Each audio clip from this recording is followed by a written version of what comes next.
The depression, it is whatever happened in your past, and you couldn't fix. So you're trying to fix it right now. You're watching the Spotlight Network, starring Hollywood's newsman, Logan Crawford. They now believe a single member. He works with TV and film legends. And now, Logan's shining the spotlight on the world's top emerging authors and creators. International were abducted. This is Spotlight with Logan Crawford, streaming on Roku, Apple TV, and Amazon Fire TV. What do you do when life shatters you and no one is coming to save you? I'm Logan Crawford, and right now on Spotlight, we are joined by a terrific author. His name is Dr. Alejandro Plascencia, and he takes us inside his powerful book. It is called Surviving Me. It is a raw, no sugarcoating guide to pain, resilience, trauma, and fighting your way back from rock bottom. We're delighted to have this very talented author join us here today, and we ask viewers like you to support authors like him by subscribing to our channel and by purchasing his amazing book. The links are below this interview. Doctor, thank you so much for joining me here today. No, thank you for inviting me, and I'm here ready for you. Just ask me whatever you want. I'm just ready. Okay, great. This book is very, very powerful. It's really about self-reliance when it comes down to it, that life is hard, there are challenges, you're going to hit rock bottom, but nobody's coming to save you. Talk to us about that premise. Well, the thing is, it is very easy. Normally, it's very hard to find out that they're really depressed. Or people, it's hard for them to find that they're depressed. So you have to go through a huge path very slowly. You have to go slowly until you hit bottom. When you hit bottom, that's when you find out that you're depressed. So it's so hard because now either something happens to you physically, you start emotionally, and then you find out that you're depressed. Now, when you emotionally, it's when you find out when you go to the hospital or you're sick already. Okay, so that's why it's so hard. So when you hit bottom, it's very, very hard to come back. Yeah. So that's why a lot of people, they have a lot of issues and problems because they never find out that they're depressed. So guess what? They go to the hospital and they find out they're depressed. So that's why everything is so hard from there. Exactly. What is your way back from rock bottom? Like you said, nobody's going to pull you off of that surface and rescue you. You've got to find it within you. So what are some of the first steps to making your way back? Well, it's something that I wrote in my book. It is in my book, and that's the purpose of my book. Is exactly your question. It is how do you find out, to go away from that depression, and that's what I talk about in my book. That's the main subject. So the thing it is, when you're in crisis, it seems like you close your eyes and you're not able to see anything because you don't want to see anything. You don't want to see anybody. You don't want to be in contact with anybody because you're depressed. So you don't have a chance or the opportunity to see that there is opportunities there out for you. So when you're in crisis or depressed, the only thing that you need to do is open a little bit your eyes. So you can see all those opportunities there right there. And when you see one, just take it right away. Yeah, take that opportunity. Because once you take one, you're going to start opening your eyes a little bit more, and then you're going to find another one. So take it. So every time that you open your eyes a little bit more, you're going to find out there's a lot of opportunities there. So you can start healing yourself. Yeah. There's a lot of opportunities everywhere. I think life is full of abundant opportunities. The problem is when people get into a mindset of that they're hopeless, that nothing matters, that everything stinks around them. You can offer a lot of solutions, but they don't take them because they have a problem for every solution. So I guess that's why someone like me trying to throw a lifeline to somebody who's depressed doesn't necessarily work. You've got to really find it from within, right? Yes. Yeah, and the most important thing it is that in my case, I'm a psychotherapist, so for me it's very easy to detect who is in depression. So, but I cannot go and tell them, you are depressed. You are depressed. So let me help you. The thing here it is the help it has to be asked. So otherwise it doesn't work. So it was like this. What I said about in my book, it was when I was very, very depressed. I didn't want any help from anybody. That's the problem. So the problem it is You don't want to see anybody. You don't want to get helped by anybody. So that is a huge problem. The thing here that I do, or I wrote in my book, it is, and there's another thing. When you're very depressed and you're all the way to the ground, you know, you feel a peace that I don't know how to describe the peace that you feel right there. Because you're very close to death, very, very close. So you have two choices. Either you stay there and you end your life. I'm talking about when you on the bottom, when you hit the bottom. That's very good and it's very nice because the calmness of that is so nice that you don't want to move. And there's the other choice to start seeing your options and open your eyes. And then you said, okay, I don't want to die. So I go to the other side. So I want to leave. So now that's the hard part because you're weak. You don't want to do anything, but you need to fight. And that is the hard part. But when you decided to fight, that's the best thing because now you can start healing yourself. Exactly. You got to find that fighter within you. Like you said, nobody's coming to rescue you. You got to save your damn self. So, find that. Even anger at times will motivate you. Like, I'm sick of being sad. I'm sick of feeling like I don't have a future. I've got to find a way out, right? Yeah, and you're right, because I remember when I was with my psychiatrist, I was very angry. And because of that, that pushed me to go out, from the situation that I was. So I really appreciate all the help, all these people, because I went to psychologists, psychotherapists, with psychiatrists, and all of them, they helped me a lot, and sometimes it was with anger, because I was angry, not with them. I was angry with me. That was the problem. And because of that, I stopped eating 6 months. That was a problem because I was so angry with me. So when I went to the doctor and then I had my blood test, the medical doctor, he told me, okay, there's nothing wrong with you. The only thing it is, if you keep not eating, you have 2 months left to live. So that's why he sent me to a psychiatrist. And from there, I found out that everything was mental. It wasn't physical, but it started mental and it went to physical.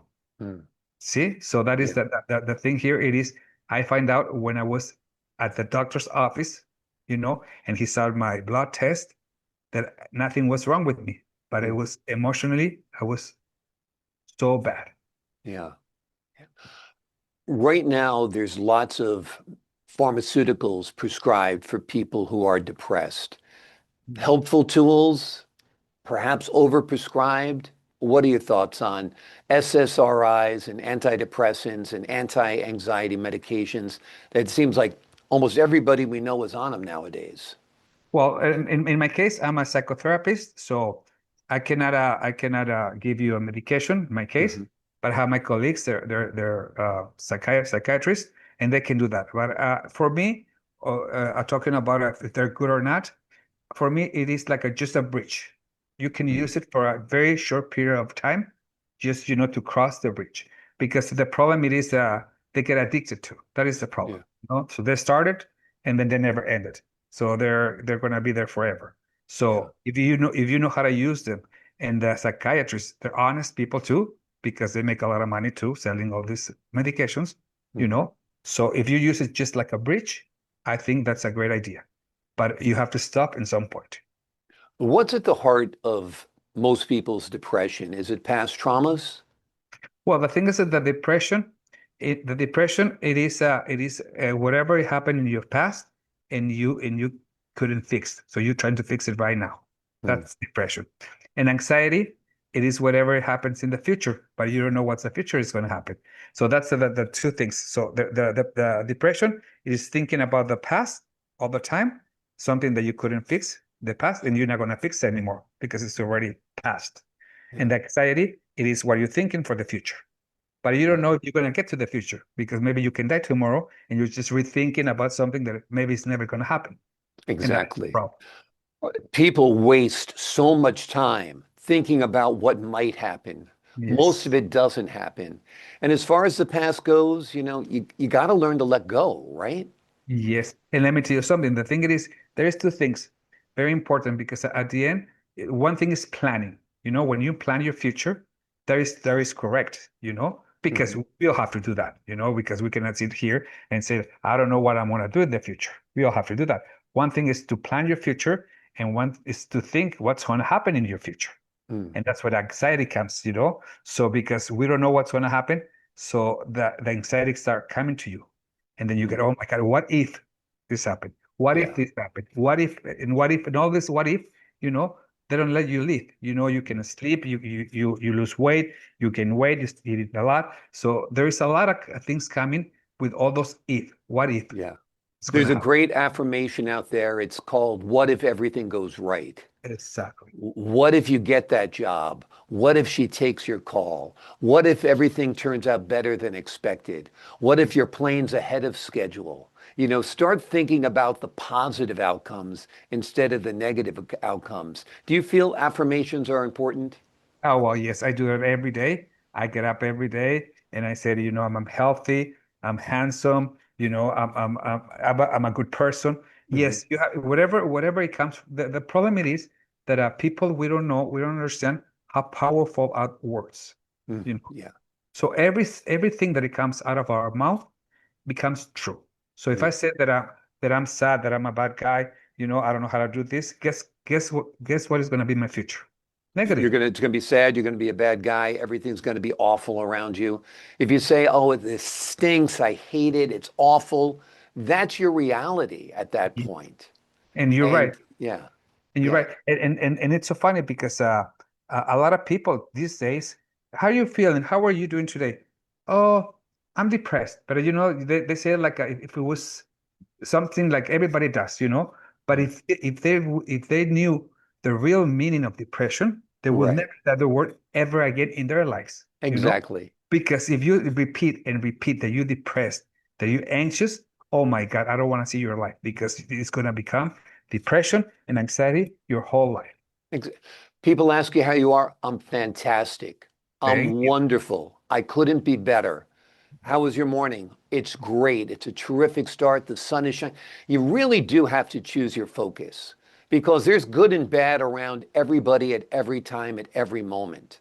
So if you focus on the positive, you're going to be a lot happier than the person focusing on like, well, it's raining today and I woke up, my back wasn't feeling well and I'm tired. I haven't been sleeping, right?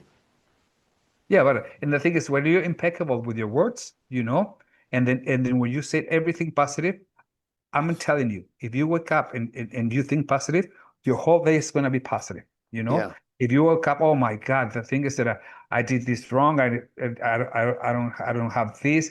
I don't have money.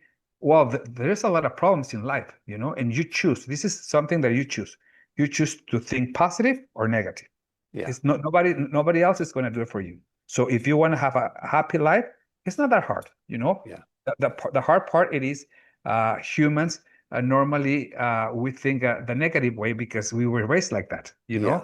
know. So to change is a little hard, but once you change, and you are impeccable with your words and everything is positive, everything comes to your life so nice and easy. So everybody should do that. Yeah, absolutely. Power of positive thinking cannot be overestimated. Let me ask you this. You write that pain can be a person's greatest weapon if they learn how to wield it. Talk to us about that. Oh, can you repeat the question, please? Sure, the pain can be a powerful weapon. Okay, yes. Well, actually, yes. The thing it is, the pain it is that what it tells you if you're wrong or you're right or something is happening to you. So when you have a big pain, that is the main point when you decided to move on. Otherwise, if you don't have that pain, you're gonna stay there.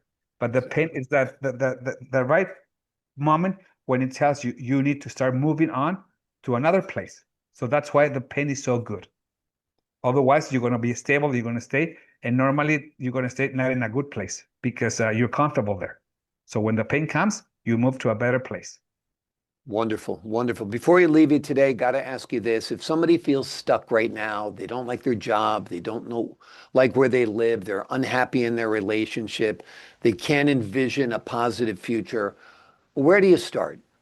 Okay, first of all, if you read my book, that was Hmm.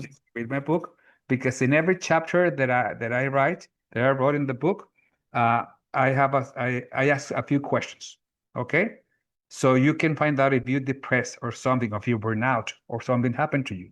So when you read every chapter, at the end of the chapter, there is some questions.